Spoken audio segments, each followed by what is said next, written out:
I wanted to talk to you about three major revolutions that are happening right now as we speak that help to make sense, not just of the world, but also some of the discrepant coverage we might get from our conservative commentators that we enjoy, we all like, we all respect, but they don't seem to be up with these revolutions. They don't seem to be understanding them.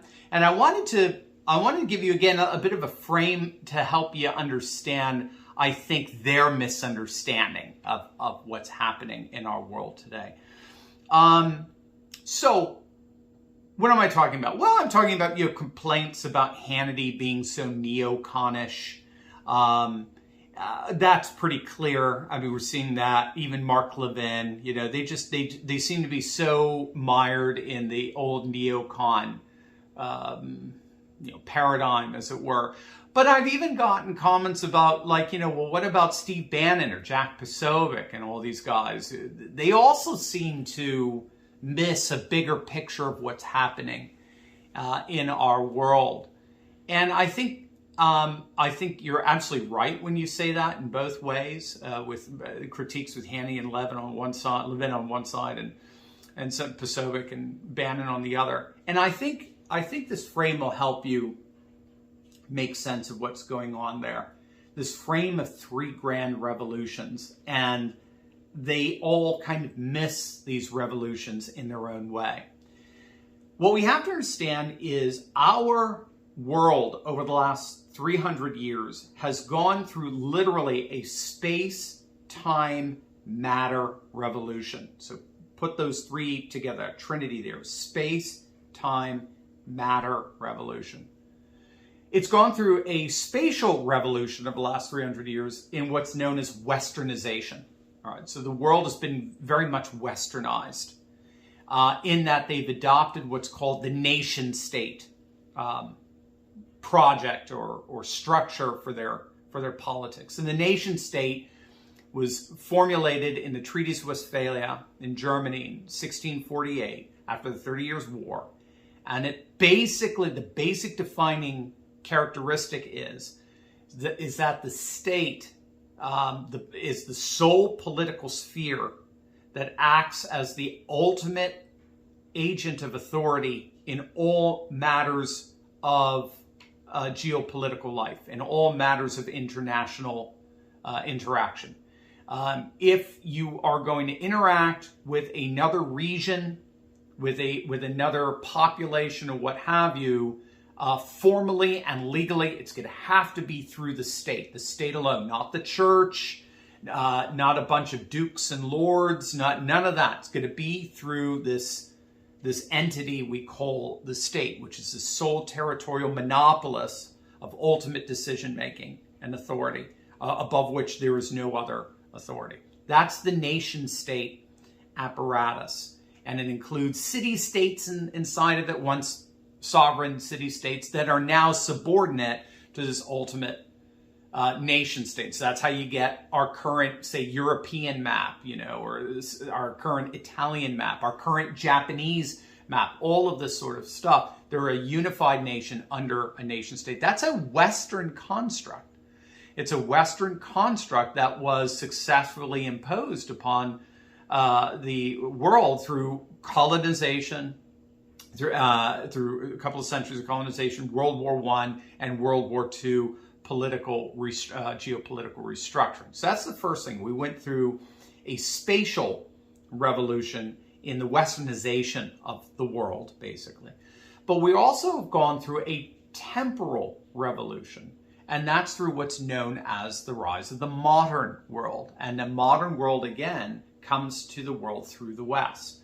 The modern world happens as a result of the Enlightenment in the 18th century and the enthronement of scientific rationality as the one-size-fits-all way of understanding the whole of reality, and all political and economic life is going to be judged and analyzed and indeed validated by the use of scientific rationality. And so that gave rise to the modern world where religion was pushed to the side, tradition is pushed to the side, increasingly nationalisms and so forth, all in the name of this technocratic sort of, scientific approach to human life.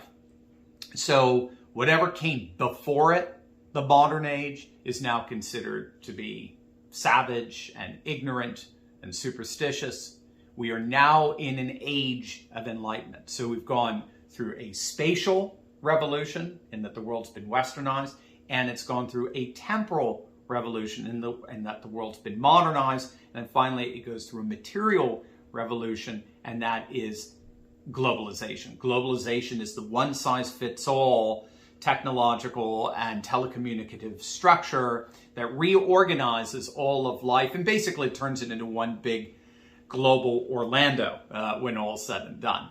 And that climaxed in 1991 with the fall of the Soviet Union and the advent of a unipolar world where the United States was the sole superpower governing the totality of the world and forcing the world to operate according to westernized, modernist, globalist norms. What we have to understand, what's happening in our world today, is we're going now through a counter-revolution in all three areas: spatial, temporal, and material, space-time and matter. So reversing it, materially, the unipolar world is now transforming into a multipolar world. Some scholars would argue it this way: the globalist world is turning into a civilizationalist world, where more and more populations are saying, you know what, we think that the globalist structure of technology and telecommunications all forming together a single political and economic system, we like that, but in creating our own world, our own Chinese sphere, our own Russian sphere, our own Turkish sphere, our own Indian sphere, our own Pan-African sphere. They are turning globalism into globalisms, and that we're seeing now the rise of sovereign civilizations that are challenging the unipolarity of a single superpower, the United States, with multipolar political actors, political powers now that see themselves as having their own sovereign, autonomous, civilizational state. And it's all held together by the telecommunicative and technological structure of their adaptation of globalism, or their own use of globalism. So globalism is now at the service of culture rather than the other way around, where we have been trying to impose on the rest of the cultures that they have to submit to our globalization. No, they're going to take all the technology and telecommunication advantages of globalization and submit it now to their own unique Chinese culture, Russian culture, Indian culture, Pan-African culture, Turkish culture, Iranian culture, Middle Eastern culture, you name it. Israel is doing this too, in their ethno-majoritarian move, that's a turn that's been happening of late. So that's the first revolution we're seeing. And linking it back now to the conservative commentators that we love, I think the problem most of us have with Hannity or Mark Levin and others is they fail to recognize that revolution. They're still neocons in that they still believe we live in a unipolar world where America calls the shots and everyone else has to be subservient to that. So we definitely saw that with Hannity and Levin and their analysis of what's going on in Russia and Ukraine. 2020. What comes to mind when I say that? COVID, the coming of a frail and crumbling president, followed by wide open borders. It's no longer an if situation. It's a when, gang. When will the next emergency situation happen? We're still a long, long way from November. And if we're paying any attention at all, it's likely almost upon us. So being prepared is no longer a choice. It's a necessity. Thank God for the Wellness Company. Gang, they are amazing. They've given me and my family the peace of mind to handle any medical crisis from my family. From tick bites to the next pandemic, the Wellness Company's medical emergency kit is a true lifeline. This is absolutely essential to stock up on in case of an emergency. It's chock full of essential meds like ivermectin, antibiotics, antivirals, and more. This kit gives you real peace of mind for this area of preparedness. And the Wellness Company is a team of renowned medical professionals, including Dr. Peter McCullough, Dr. James Thorpe, Dr. Harvey Risch, Dr. Drew Pinsky, and even more truth-seeking doctors.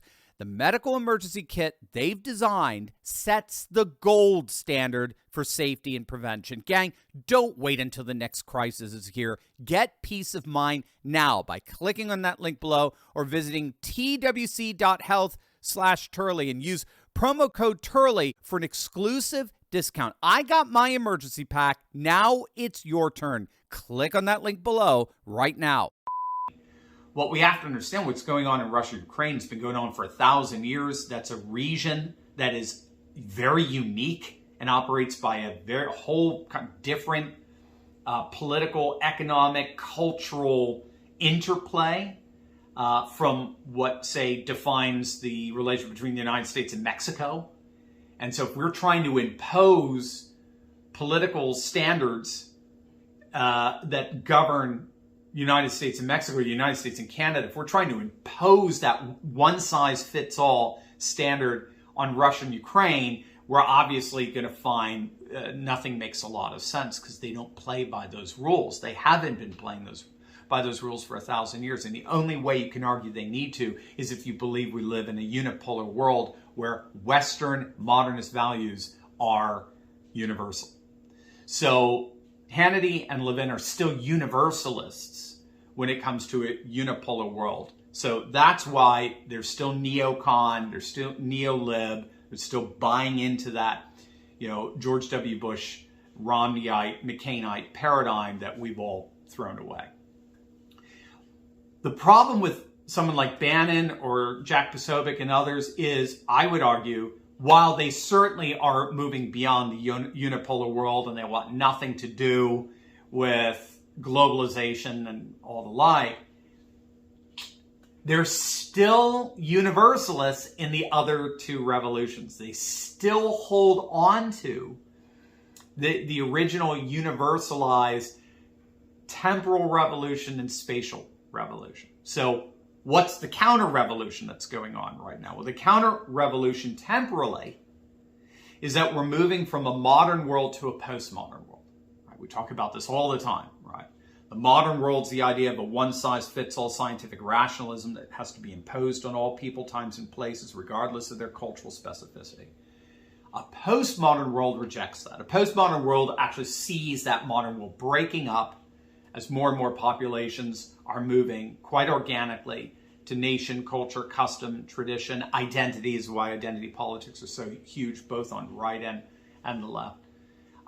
Religion, and so on. All of these factors are contributing to the fact that the modern world, the belief that there's a one-size-fits-all scientific rationality that can be imposed upon all people, times, and places, that world is dead. So we're temporarily moving out of a modern world and going into a post-modern world.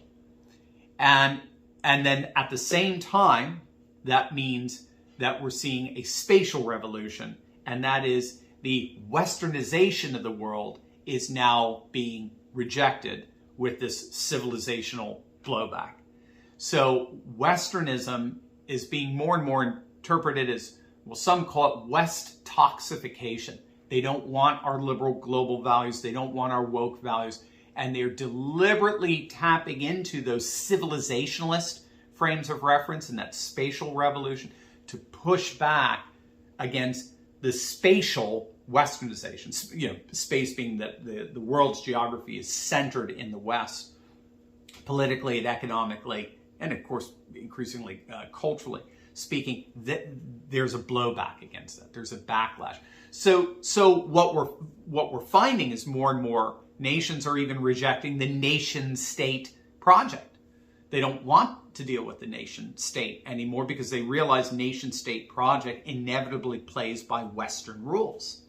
And so this is why you're seeing Narendra Modi talking about India as more of a civilization, not so much a state. Or Zhang Weiwei, the Chinese scholar, refers to China as both a state and a civilization. It plays the nation-state game, but it's going to play it in its own unique Chinese civilizational way. Or Putin flat out rejecting the nation-state and reasserting Russia as a new imperial civilization, with Eastern Ukraine, which is thoroughly Russian and ethnically and culturally, belonging as a part of that. And so what a lot of these other godlike bands and so forth, they don't seem to get is they're still living with the mentality that Westernization, the nation state project, is still operative. And the modern world defining that nation state project for everyone, this one size fits all through some kind of political rationality, that is still normative. And what we're finding today is, no, it's not. And that's where I think my analysis differentiates from theirs and tries to make sense of the world in a bit of a different way than they do. I'm seeing these three revolutions happening whether we want them to or not. Right? This is descriptive, not prescriptive. I'm not saying these revolutions should happen per se, but they are happening. And therefore it's incumbent upon us to reimagine now American geopolitical strategy in light of a world that is going through temporal, spatial, and material revolutions, where the old paradigm and the old solutions and the old strategies no longer make any sense. They're what Thomas Kuhn refers to as incommensurate or incompatible with this emerging, very conservative, very civilizationalist, nationalist, populist, religious world. So there you go. That's a bit of a frame centered around material, temporal, and spatial revolutions to help you hopefully make better sense, not just of what's happening in the world, but also why some conservative commentators don't seem to be quite up on what's happening. God bless, guys.